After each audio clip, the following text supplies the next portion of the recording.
Welcome to this week's Roaming with Restless Women, real talk with wise, dynamic women leaders. Today, I have the pleasure of introducing Arlene Cohen Miller. Arlene is the CEO of Jewell Consultancy. She's a work-life balance and harmony coach who brings a wealth of training and experience to help women compassionately and wholeheartedly lead themselves and create the life that they desire, a life that works and feels right to them. Arlene is a professional certified coach with the ICF, an AV-rated Colorado attorney, and a certified mediation facilitator with a diploma in transformational holistic counseling from Australia. Throughout her career, she's treated people interacting with the legal profession with dignity, compassion, kindness, and respect as a priority and an ongoing way of being. As a work-life balance coach and transformational mentor, she's helped clients, students, and class participants to acknowledge, face, and release patterns and programs that no longer serve them so that they can fill themselves up with more kindness and love. She's modeled that getting older does not mean acting, feeling, or being old. That there is a better choice. Thank you so much for that, Arlene, already. Welcome. You're welcome. And just one correction. I am a meditation facilitator, not a mediation facilitator. Oh, sorry about that. I can't read and talk at the same time. They look the same. I love it. Thank you for that. Okay, so let's get started. Just share with me a little bit about your whole career journey and what was that thread that has run through it for you? I think service and wanting to get out there and make a difference has run through it. And also just being a woman that could always take care of herself. Mm-hmm. When I was 15, I decided I want to become an attorney, much to the surprise of my mom and dad, because there weren't any attorneys in my family. My father was a good model. He was an entrepreneur and had a successful business. And I became an attorney. I was been licensed to practice law in Kentucky, Ohio, and Colorado. My first practicing place was Ohio, suburb of Cleveland. And I was an associate for a couple of attorneys. And after 3 or 4 years, I went out on my own, a little small office and storefront place in Lakewood, Colorado, the west side of Cleveland. Anyway, and there were 2 attorneys there. There's an employment agency there. And I started off as a divorce attorney because that's what I learned when I first got out of law school, and also representing children in court as they appoint people to represent kids when they're in abusive homes and stuff like that. Yeah. And that was pretty intense. I bet. Oh my goodness. Yeah, after about 12 years, I really didn't have the skills and tools at that point to handle all that. I was like 29 when I went out on my own, and I ended up going into commercial law, helping businesses to collect their debts, which you needed to have skills to do that as well, because you're dealing with a lot of people that are upset and on the downside of life and stuff like that. Yeah. And several years ago, I just got tired of doing all that. And while I was in the end stages of being a practicing attorney full-time, I got a diploma in coaching and mentoring and a diploma in transformational holistic counseling at the time, just because I thought I could be a better attorney with communicating and negotiating and all the things you do as a mom and all the things you do when you have employees. Absolutely. Oh my goodness. So did you find that was a big change going from being an attorney to a coach, or did you do both at the same time? I did a little bit of coaching when I was a partner in the second law firm, which is a suburb of Denver. But it was hard. My son was still young and in high school. And so I had that. I had a partner. I was married at the time. I wanted to have time for myself. So having time for coaching and having a full-time career. And I was also very much involved in a couple of business organizations and leadership positions. So my plate was very full. It took a back burner. Oh, wow. Yeah, I can imagine. I think a lot of people find that they naturally coach if they are a people person, or if they're in that kind of business where you have to help people or get inside of their heads to help them move beyond a certain space. You naturally fall into it. But then actually getting educated as a coach and certified, as you and I both have been, it puts a whole different light on it. I really appreciate having that education. So I feel like I'm doing it right. Yeah. What challenges have you faced professionally and personally that have shaped your coaching practice? I guess the professional challenges that I had was that I really felt it. I don't think law school teaches you how to find case law to help you move forward. It really, maybe it's changed now. I doubt it, but it really doesn't teach you how to be a practicing attorney. So Mhm. getting out of law school and working with other attorneys and not really knowing what the heck you're doing, I found that to be very, very challenging. It was a big learning curve. It's like, why don't they take some time to really, of course, a lot of my friends worked for attorneys or they worked in government while they were going to law school. Uh-huh. I just didn't have that capacity to just seem to do both at the same time. So that was really challenging when I first got out, just to really learn what I was supposed to do and how to Uh-huh. represent people in a way that I was going to be able to help them. Mhm. And yes, I think they should change the system. That's my personal opinion. But yeah, that was really challenging. It sounds like it. I know that when I moved from corporate America into consulting, I didn't realize I was making such a big change. I didn't realize how much consulting was its own profession with its own set of skills. And it took me a while to get my grounding and footing there. But you're actually Yeah. right. The book learning is fine, but the practice is very different. The practice is critical. The practice is critical. Absolutely. So, what did you learn or wish you had known before you began coaching? I guess what I learned is coaching that is so valuable, and I know I'm preaching to the choir since you're a coach, is that Oh, no, you're I preaching to thought, these guys, whoever is listening. okay, So, preaching to them, okay. yeah. I thought I was a good listener. I really thought I was a good listener, and I was not. Because coaching really teaches you how to hold this big, loving presence that's judgment free and how to really listen to people and ask powerful questions and provide insights that get them to share with you what's really going on. I didn't do any of that. I thought I was doing listening, but it really, that's what was so awesome about coaching for me. And it really helped me to hold a different presence for people where it wasn't all about me because I've never been an all about me kind of person, but there was a much more selfish side, I believe, in, until I went through that whole coaching, mentoring, training process. Absolutely. It's really difficult to describe what you do as a coach if you do it well, because it's really, I listen to you and you solve your own problems, basically. Oh, let's see, I'll ask you, what is the biggest transition you've been through in your career or in your personal life? And what lesson did you learn from that?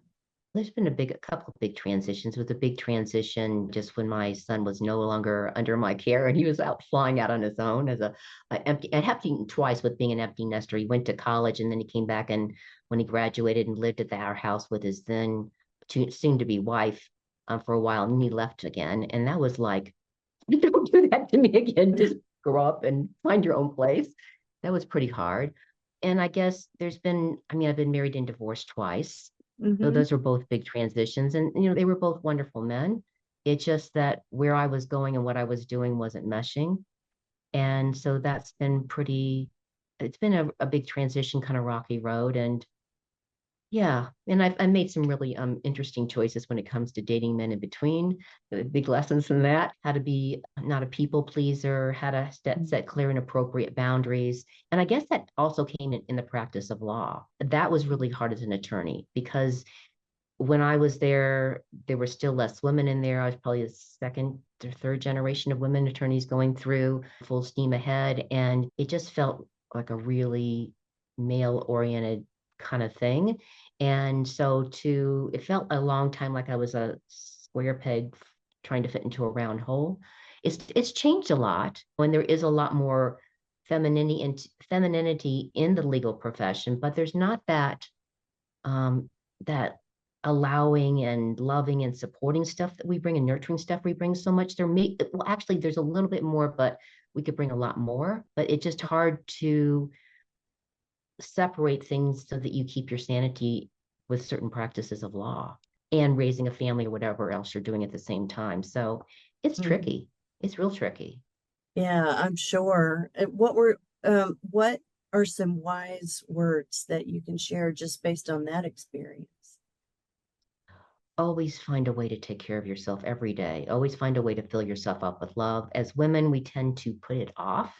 And Yeah. I sometimes help tell people visualize how you're going to be 3 to 5 years down the road. If you don't take care of yourself physically, emotionally, mentally, spiritually, what are you going to Hmm. look like? How are you going to feel like? Because then you're giving from an empty cup. We cannot give from an empty cup. We have to fill ourselves up with love. So, however that works for you, fill yourself up with love Right. and do things that are kind to yourself, and you're going to have more energy and all the qualities that you need to step forward. So we have to do that. It's essential. And tell me a little bit more about Jewell Consulting, your company. So Jewel, so it's what I provide is coaching and mentoring services. The coaching is just work-life balance for women because I have Hmm. such an affinity and I grew up and I like when I first opened my first law practice, a month later I found out I was pregnant, starting my own business. My then husband was in his residency at the Cleveland Clinic and was working 80 hours a week. So I didn't have support from him. My family was in Kentucky. I was in Ohio. Yeah, I just really empathize and understand completely, not everyone's deal, but what it feels like. And so that's why I do that. And the transformational mentoring is for men and women. And it's when you're mentoring someone, you're sharing your wisdom. So along the way, I became more of a healer. My son Mhm. developed ADHD at 3 when I got my first divorce. I don't know if it was from that or not. So I was on a quest to help him, but I ended up Mhm. helping me too. And so I learned a lot of healing modalities and how to take care of ourselves mentally, emotionally, and spiritually. And so that kind of wisdom is what I share with people who want to do mentoring with me and have, because we all have patterns and programs that stop us from being our best. We've got them Mhm. in childhood. We don't know how to let them go.